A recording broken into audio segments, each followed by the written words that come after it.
Friends, அரிசி உப்புமா எப்படி செய்கிறதுன்னு இந்த வீடியோவில் பார்க்க போகிறோம். பாருங்கள், எப்படி ஒரு பொல பொலன்னு ஒரு அரிசி உப்புமா. அதுக்கு சைடில் தொட்டுக்கிறதுக்கு ஒரு ஸ்பூன் நாட்டு சர்க்கரை, அப்புறம் ஒரு கிண்ணத்தில் நல்லா கெட்டி தயிரை, அதுவும் செம்ம காம்பினேஷன் இந்த மாதிரி உப்புமாக்கெல்லாம். அதுக்கடுத்தது நான் அரைச்ச தேங்காய் சட்னி. இதை இப்போ நம்ம ஒன்றையும் தொட்டு உப்புமாவை டேஸ்ட் பண்ணி பார்க்கலாம். சூப்பர் டேஸ்ட்டாக இருக்குங்க. அடுத்தது தயிரை தொட்டு டேஸ்ட் பண்ணலாம்.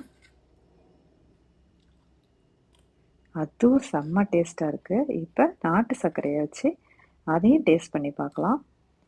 அதை விட செம்ம டேஸ்ட்டாக இருக்குது. நீங்களும் ட்ரை பண்ணுங்கள். வாங்க வீடியோக்குள்ளே போகலாம். அதுக்கு ஒரு டம்ளர் பச்சரிசி அதை எடுத்துக்கலாம்.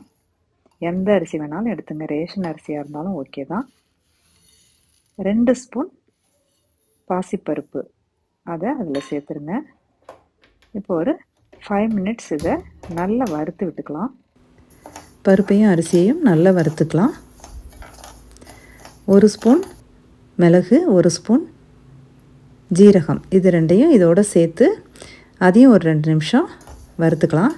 பொங்கலில் தான் மிளகு ஜீரகம் போடணுமா என்ன? நம்ம உப்புமாலையும் சேர்த்துக்கலாம், உடம்புக்கு நல்லது தானே, அதனால் நான் சேர்த்துக்கிட்டேன். இப்போ இது மிக்ஸி ஜாரில் சேர்த்து ஒரு 2-3 பல்ஸ் விட்டு ரவை பதத்துக்கு உடச்சி எடுத்துக்கலாம். இப்போது வாணலி அடுப்பில் வச்சு ஒரு குழிக்கரண்டி அளவுக்கு நல்லெண்ணெய் விட்டுக்கலாம். 1 ஸ்பூன் கடுகு, அது வெடித்தோன்னே 1 ஸ்பூன் உளுந்து, உடைச்ச உளுந்து, அப்புறம் 1 ஸ்பூன் கடலைப்பருப்பு. இது மூணும் நல்லா செவக்க விட்டுக்கலாம். செவந்தோன்னே கொஞ்சம் கட் பண்ணி வச்ச இஞ்சி அதில் சேர்த்துடலாம். இப்போ வெங்காயம், ஒரு 3-4 பச்சை மிளகா, கருவேப்பிலை, இதையும் அதில் சேர்த்து நல்லா வதக்கி விட்டுக்கலாம். அதுக்கு தேவையான அளவு உப்பு சேர்த்துக்கலாம். இது நல்லா வதங்கணும். நல்லா வதங்கிடுச்சு பாருங்கள். மிக்சியில் குருணையாக அடிச்சிட்டு வந்தாச்சு. இப்போ 1 டம்ளர் அரிசி எடுத்திருக்கேன் இல்லையா, இப்போ ஒரு 4 டம்ளர் அளவுக்கு நம்ம தண்ணி சேர்க்கணும். இதில் 4 டம்ளர் தண்ணி சேர்த்துக்கலாம். 1 டம்ளர், 2 டம்ளர். இந்த உப்புமா ரொம்ப காலமாக செய்கிற ஒரு டிஷ் இது. இப்போ நல்லா தண்ணி கொதிக்கணும். அந்த அளவுக்கு கொதித்ததுக்கப்புறம் இந்த அரிசியையும் பருப்பையும் அதில் அப்படியே கொட்டி கலந்து விட்டுங்க. இது பெருசாக ஒன்றும் கெட்டியாலாம் ஆகிடாது அவ்வளோ சீக்கிரம், அதனால் நீங்கள் பொறுமையாகவே கொட்டி கலந்து விட்டுக்கலாம். கைவிடாமல் கிண்டணும்லாம் அவசியம் கிடையாது. பாருங்கள், நல்லா கொதிச்சிட்ருக்கு. ஒரு கிளறி விட்டு அப்படியே மூடி வச்சிட வேண்டியதுதான். மூடி வச்சுட்டு பொறுமையாக திறந்து பார்க்கலாம்.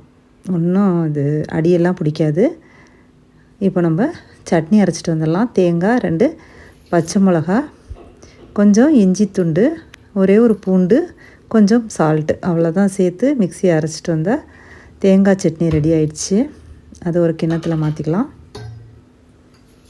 இதுக்கு ஒரு தாளிப்பு கொடுத்துடலாம்.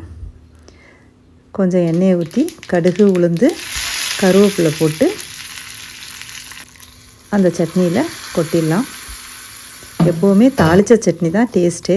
நான் எப்போவுமே எந்த சட்னி வச்சாலும் தாளிச்சிருவேன். இப்போ நம்ம உப்புமாவை திறந்து பார்க்கலாம். பாருங்கள், தண்ணியெல்லாம் காலியாகி நல்ல ஒரு பதத்துக்கு வந்துருச்சு. இந்த பதம் வந்ததுக்கப்புறம் அதோட நம்ம தேங்காய் துருவலை சேர்த்துடலாம். ஒரு 2 கிளறி விட்டுட்டு கொத்தமல்லி தலையும் அதில் சேர்த்துடலாம்.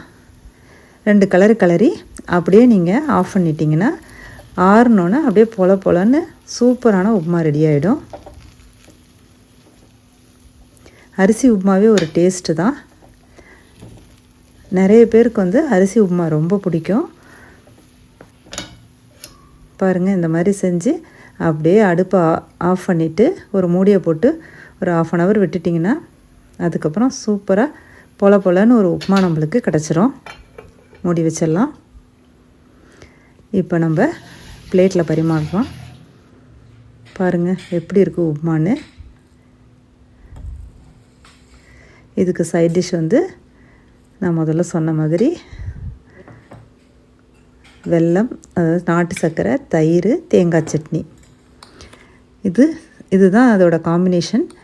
நீங்களும் இதை ட்ரை பண்ணி பாருங்கள். இந்த வீடியோ உங்களுக்கு பிடிச்சிருந்ததுன்னா லைக் பண்ணி, ஷேர் பண்ணி, கமெண்ட் பண்ணி, சப்ஸ்கிரைப் பண்ணிவிடுங்க. Thank you friends.